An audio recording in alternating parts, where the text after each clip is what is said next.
In this session, you'll learn why you should wear a life jacket whenever you're underway in a recreational vessel.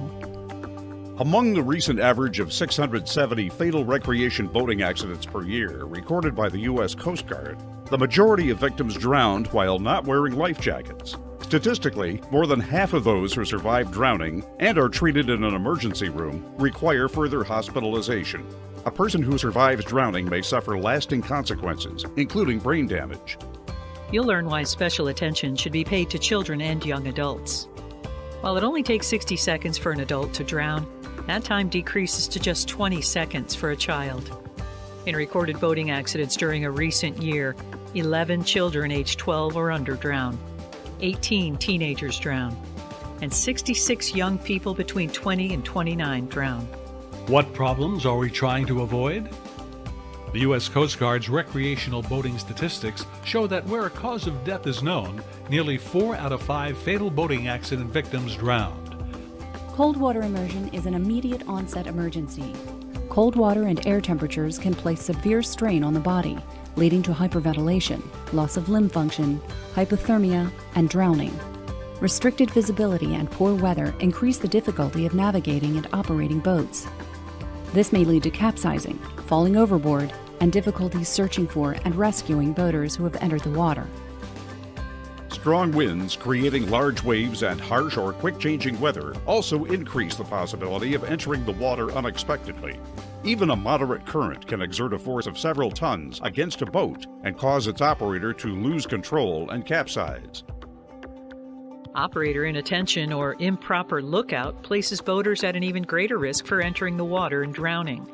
And because passengers are often less attentive or responsive to unexpected hazards, they may be more likely than operators to fall overboard. The physical position of passengers in the boat often does not allow them the same situational awareness as operators.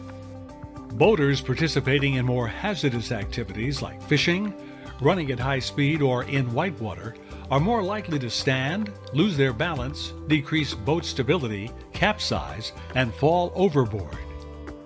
Operators alone on board are at an increased risk for drowning because it's less likely someone will be able to throw them a flotation device, find and rescue them, or report their accident. So, how do we do it right?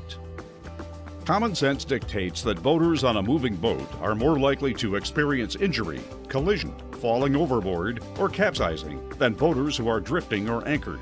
Instability during movement and increased chances of operator error place moving boaters at a greater risk for drowning. And good judgment tells us that not wearing a life jacket is the most significant risk factor. Nearly 85% of persons who drowned while boating were not wearing a life jacket. Life jackets are prominently identified on the U.S. Coast Guard safety equipment list, and operators are required to have on board a wearable Coast Guard-approved life jacket for every person on their boat. But carriage requirements do not consider the lack of time available to get into a life jacket when needed, or the difficulty of slipping one on in the water. Accidents on the water happen much too fast to reach and put on a stowed life jacket. Most drownings occur within 10 yards of safety.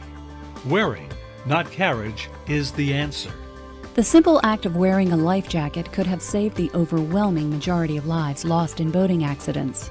A life jacket should be worn at all times when a recreational vessel is underway. A life jacket doesn't just dramatically increase your chances of survival, it also buys you time. Falling into the water without a life jacket requires you to exert energy to keep yourself afloat while you await assistance. Wearing a life jacket nearly eliminates expending that energy. A wearable life jacket can save your life, but only if you wear it. The best life jacket is the one you will wear. Federal law mandates that children under the age of 13 must wear a life jacket while underway on waters patrolled by the U.S. Coast Guard. Most states have a child life jacket law that is the same as the federal law. A quick online search will give you information about life jacket age requirements. Regardless of laws, always wear a properly fitting Coast Guard approved life jacket. This boating season, don't let you or your loved ones become a statistic. It's been proven time and time again that wearing a life jacket while boating can significantly increase your rate of survival should something unexpected happen. Recreational boating is a dynamic environment where low probability events such as slips, trips, falls, or capsizing can occur. If you're going to be boating, Always wear your life jacket and require the same of all your passengers.